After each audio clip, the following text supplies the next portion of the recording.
Welcome back mga kababayan sa aking YouTube channel. At ngayon nga ay marami sa ating mga kababayan ang nagtatanong tungkol sa kung pwede daw ba ang late registered ang birth certificate dito sa South Korea para mag-apply ng trabaho. Ang sagot dyan ay pwede yan mga kabayan. Dahil sa katunayan, papatunayan ko sa inyo na ako ay late registered din ang birth certificate, pero nandito na ako sa South Korea at nagtatrabaho. Ako na yung magpapatunay sa inyo. Kaya yung mga late registered dyan ang birth certificate na nag-aalangan baka hindi pwede, huwag kayong mag-alala, pwede yan dito. At ipagpatuloy nyo lang yung pag-aaral nyo ng Korean language. Ang importante ay pareho ang nakalagay sa birth certificate at sa passport. Yun lang ang importante dyan. Sa pagkuha naman ng passport, requirements talaga yung yung birth certificate. At yun yung pagbabasihan nila na mga impormasyon na nakalagay sa birth certificate mo. Yun yung ilalagay nila sa passport information mo, di ba?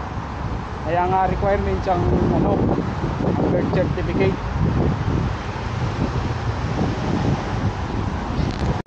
At alam nyo ba ang ginawa ko noon? Nagtanong-tanong ako kasi nga ako noon ay nag-aalangan din. Dati kasi nung nag-apply din ako ng Japan at hindi nga ako na-qualified kasi nga ay late registered ang birth certificate ko. At hindi ako na-qualified papunta ng Japan, hindi ako natanggap. Pero hindi ako sumuko. Talagang nagtanong ako hanggang sa nalaman ko yung tungkol nga dito sa South Korea na pwede pala ang late registered ang birth certificate.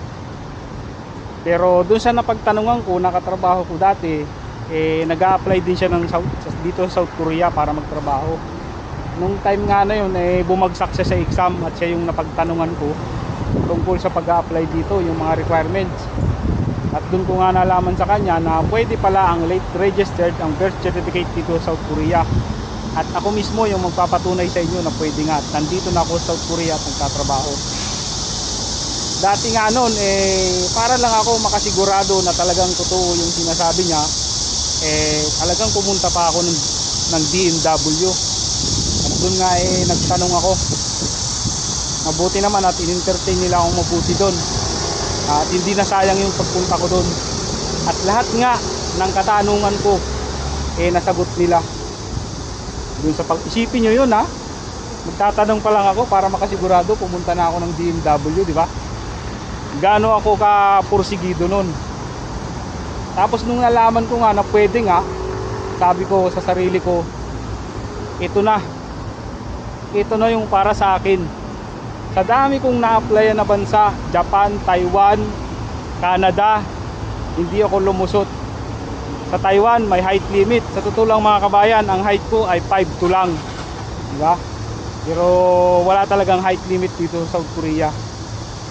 Tapos nga nun, sabi ko nun sa sarili ko, kumbaga nakasilip ako ng kahit napakaliit na butas o kaya dadaan ka sa butas ng karayom.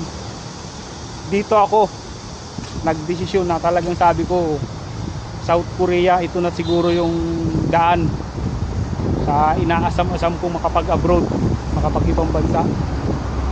Dati binabaliwala ko lang tong South Korea, ang gusto ko talaga dun Japan. Pero kaya yun nga yung ibig sabihin na talagang pag hindi para sa'yo, may nakalaan na mas maganda para sa'yo. Yun, napatunayan ko din yun sa sarili ko. Doon naman wala akong masyadong idea dito kasi may nagtanong din kasi sa akin. Ang nakalagay kasi sa birth certificate niya doon sa middle name niya, kumbaga Santos, S lang yung nakalagay sa birth certificate niya. Doon sa middle name niya S lang, hindi buong middle name na Santos. Sa bagay na yan ang masasabi ko dyan sa akin pwede naman siguro yan, pero hindi ako sigurado dito mas maganda pa rin talaga na itanong nyo sa DMW. Para sa akin pwede yan basta pareho yung nakalagay sa birth certificate at doon sa passport. Lulusot pa yan. Pero mas maganda pa rin talaga, tanong nyo sa DMW. At tandaan nyo mga kabayan, ang kapalaran ay hindi kusang dumadating yan. Kailangan mong gumawa ng paraan para mahanap mo yung kapalaran mo. Hindi yung tutunganga ka na lang, naaasa ka sa tulong ng ibang tao. Kasi ang pag-apply dito sa South Korea, walang ibang makakatulong sa'yo, lalong lalo na sa pag-aaral ng Korean language, kundi yung sarili mo lang. Kaya ang kapalaran dito sa South Korea ay hindi ang kusang dadating sa iyo. Kailangan mong pagsikapan talaga.